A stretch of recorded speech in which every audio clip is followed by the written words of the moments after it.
প্রত্যেকটা যুবককে বলে যাচ্ছে, রাত্রে যখন শোবে ডান দিকে কাঁধে শোবে, গালের তলায় একটা হাত রাখবে, হাঁটু থেকে পাটা সামান্য ব্যান্ড করবে।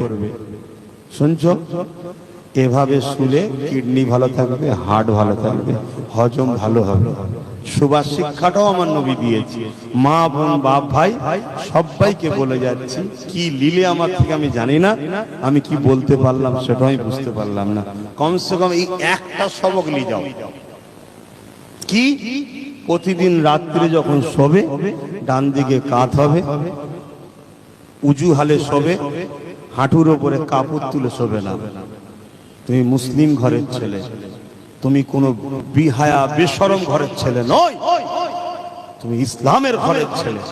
তোমার আদব কায়দা তাজিম থাকা দরকার। হাঁটুর নিচে যেন কাপড় থাকে, ডান দিকে কাঁধে শুয়ে কম করে হলো 11 বার দরুদ শরীফ পড়ে নবীকে একটু ভালোবেসে, হুজুর আপনাকে ভালোবাসি, পিয়ার করি, আল্লাহ আপনার বন্ধুকে একবার দেখান, এই কোটি কত কথা বলে ডান দিকে কাঁধে শুয়ে পড়বে।